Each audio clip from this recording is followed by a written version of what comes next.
as soon as I got out of that position and I was able to go for the kill, I immediately went to my move, the arm triangle, and I aggressively sunk it in. There was no like, okay, let me think about this, let me wait. Again, which I don't like feeling. So my aggression, I felt what happened in that moment was my aggression overtook my control, and I do not like feeling out of control, especially in jiu-jitsu, especially after I've been working at this for, I've been doing jits for 6 years now.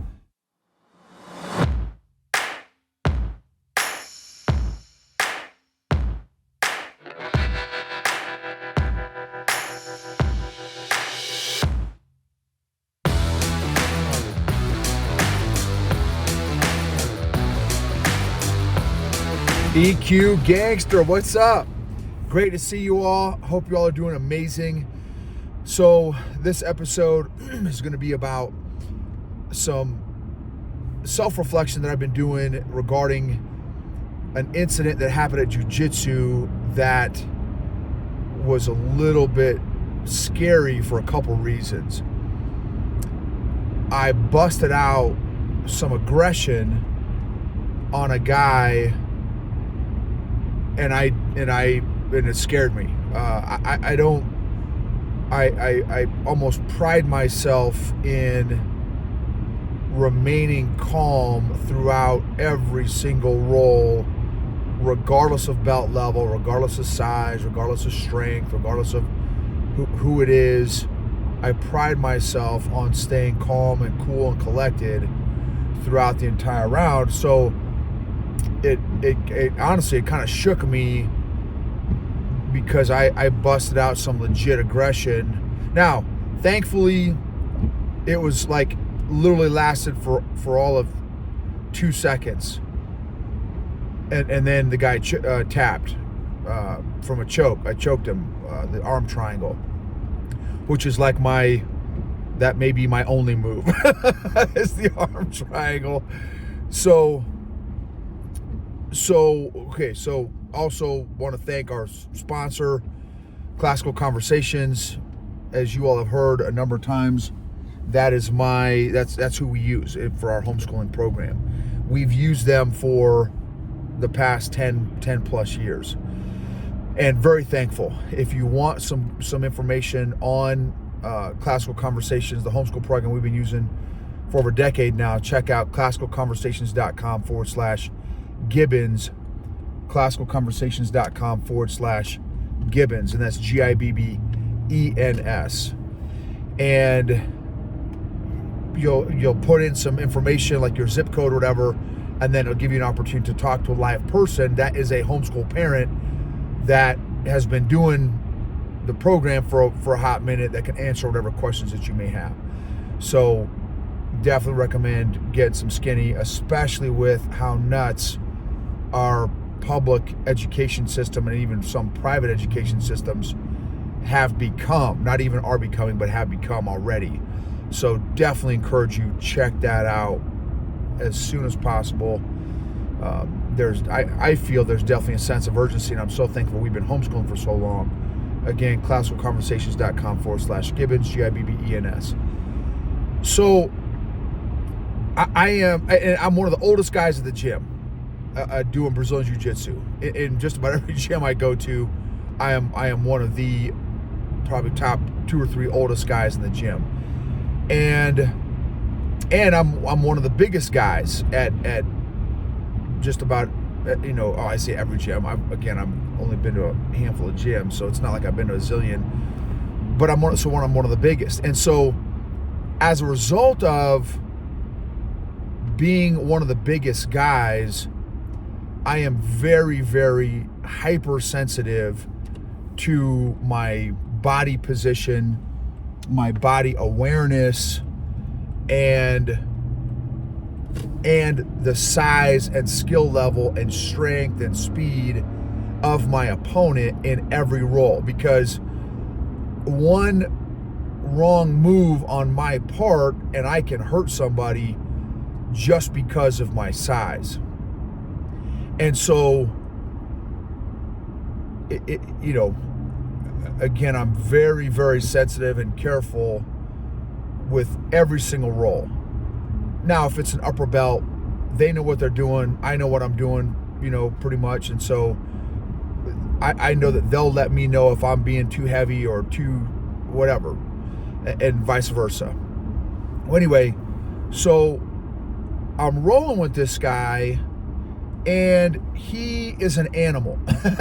So let me start off with that, because it took me a while to figure out why I busted out this aggression. Now, again, because I didn't like it. I don't ever bust out my aggression during a roll, and so because I like to be able to stay calm and cool. And that one of my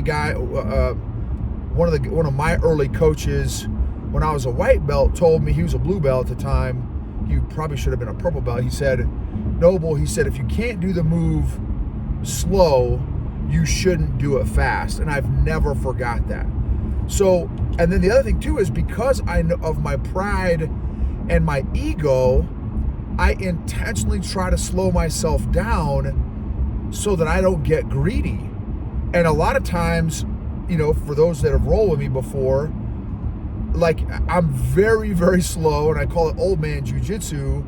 I'm very slow, I'm very methodical, and I will literally stay in a particular position for maybe even a couple minutes.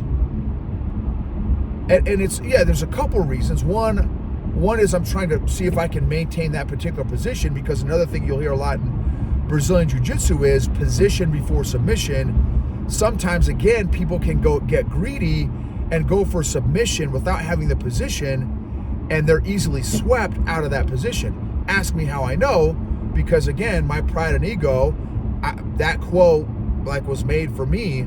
I would try for a submission, and I have no position, and the upper belts would just sweep me all day. So I'm like, okay, enough of this trying to go after these sexy submissions. I just want to work on my position and also go against my pride and ego. For me, man, I want to, I want to combat my pride and ego that is always so ready under the surface to pop out and reveal its prideful self. And I just anyway, so which is another like my aggression, dude, why did I go aggressive on this guy when I don't like doing that. Now, he wasn't hurt, and there's more to the story, but so this guy's an animal. So he's probably late 20s. He is shredded, jacked, 6'2", 6'3", again, very little body fat on him, very strong, very athletic. And what's crazy is, this is what's crazy, he has only been rolling since February, which is insanity. And I'm like, dude, there is no, you've wrestled before. He's like, nope, never wrestled. I'm like, bro, how on earth are you this good? I mean, he's not a blue belt. He's like a white belt with 3 or 4 stripes. I don't know. He normally rolls no gi, so I haven't seen him in gi. But the dude, no joke, the dude rolls at a blue belt level, easily at a blue belt level. He probably wrecks a lot of the blue belts that he rolls with, and he's only been rolling since February. And it's like, and he said, and last night, because we rolled for, 10 or 15 minutes. We rolled a couple different times, but the second time we rolled for I think maybe 10 or 15 minutes. And I said, dude, how on earth are you this good? Really, what's the deal? He said, well, because it seems like he's got a really good control of his schedule. He's like, dude, I roll hours and hours at a time. He said, I will do, it's not strange for me to do 3-hour rolls. So he is an animal. So he's a physical specimen. He's an insane athlete. Even though he's been rolling only since February, he has been rolling a truckload during that short period of time. And so, and great body control, great body awareness, muscle, like the guy, it's unbelievable. Like, it's crazy. So I really have to be on my P's and Q's with this guy. You know, some of you guys have heard me talk about the higher up someone's skill level, the less margin of error that somebody has with that opponent. You know, so like black belts, I have literally milliseconds where I have to be on my P's and Q's because there's little to no margin of error when you're rolling with a black belt. A white belt, well, I can make another argument. There's little margin of error with white belts because we call it the white belt spaz. A lot of white belts, they go into fight or flight. Their panic response kicks in. They start freaking out, and if they're strong, you know, a lot of muscles and stuff with no awareness and no technique, they can do a move on somebody and hurt somebody. So you also have to know how to roll with a white belt who, again, has that tendency to kind of freak out a little bit. So this guy, again, has pretty tremendous control, lots of strength, lots of speed, and again, I roll very slowly. Well, what happened was, and this is something that we've been saying in our house. So what happened was, I don't know if our daughter started that or my wife, I have no idea, but anyway. So what happened was, so we were rolling, I don't know how, you know, and I always, you know, start on my back and again, because I'm bigger than everybody, so I let them start the down at position, side control, mount, back control, whatever they want. And then I let them work their offensive game. And then if I can sweep them, I'll sweep them. And then I'll be on top a little bit, maybe submit them, or I'll let them sweep me again. And then we just keep the process going. Well, anyway, this guy, again, I cannot, like, I have to be on my A game because of how strong he is and how technical he is already in his very short jiu-jitsu game. Otherwise, you know, and with his strength, sometimes what happens is, again, because, so what happens is some of those newer jiu-jitsu folks that are so strong are not aware of their own strength. So they can, again, do an arm at an angle that does not have a lot of play and can really hurt somebody. And so anyway, so we're rolling, boom, and he's and this guy, again, he's an animal. So he likes it. He's like, Noble, man, like, bring it, dude. Stop being so chill. And which, again, that's my style. Like, I'm a chill roller. He's like, dude, like, give it to me. Like, you know, no one else can, you know, because again, he wrecks everyone in the gym pretty much, or most people. And so he's like, dude, I don't, there's not a lot of people in the gym that can challenge me, and you've got the size and strength, like, bring it. And which, again, I don't like doing because I'm just so cautious of hurting somebody. And so anyway, but he's like, bring it. And so anyway, so we're rolling, and he, in one of his ninja athletic moves, caught me in, I think it was what's called it's called an Americana. I just don't remember if it was an Americana or Kimura. Americana is when you tweet. If you're on YouTube, watching this on YouTube, you can see my arm going up. If you're, you know, on the podcast, you're not going to see it, but it's when you crank someone's arm back, up and back, and then the Kimura is when you crank it down and back. And so, and I think he had me in an Americana. I don't remember because it happened so quickly. And I mean, he yanked on that sucker so fast and so hard that I think what happened is it scared me. Because, and by God's grace, somehow I got out of it. I honestly, I don't know if he was like, oh crap, I better chill out because I could break this guy's arm. Because literally that's how fast it was. And again, he's so strong. It you know, I kind of wiggled out of it, again, very, very quickly. But I think what happened is it put me in kind of a panic response. So once I got out of it, I immediately went for the kill. Is my post reflection. And I was able to, you know, get on top again and isolate his arm and go for this, again, what is called an arm triangle.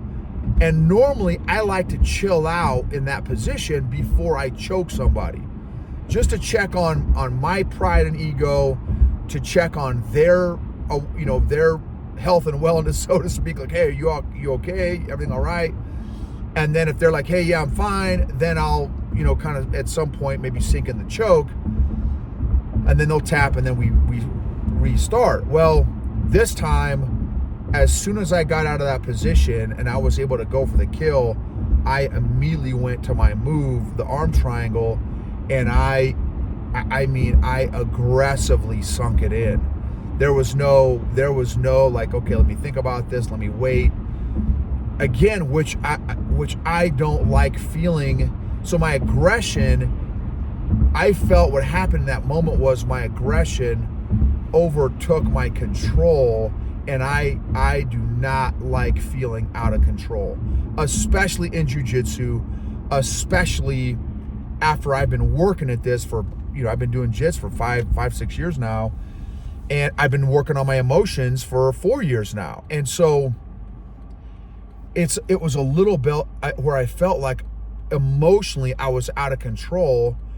And now again, it was literally 2 second aggression, where I saw the opening, I went for the kill, 2 seconds, and I tapped him. And I was like, and of course, as soon as he tapped, I got off him, and I'm like, dude, great roll. I said, bro, like, are you okay? Is everything? He's like, bro, I love that. And I'm like, what do you mean? He's like, dude, I think that was the first time you've ever gotten aggressive with me, and I loved it. And I said, dude, like, don't blow smoke. Honestly, did I hurt you? Did you feel unsafe at any moment in the roll? And he's like, dude, he's like, I love that. If you can give me more of that, dude, in the future, I would, So anyway, so he gave me a lot of reassurance, which I needed, because I am terrified of hurting somebody, because again, I'm bigger than most people at the gym. So I mean, he's way stronger than me, so it's not like I had him by strength at all. But I'm definitely bigger than he is.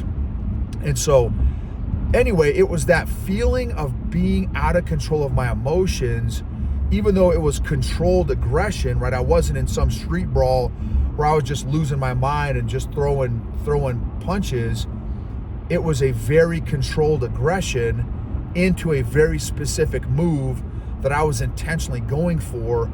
But I really did not like that feeling of being emotionally out of control. And so I was just beating myself up like, Noble, how could you allow yourself to do that? And again, what I've come to the conclusion is, I genuinely think it was,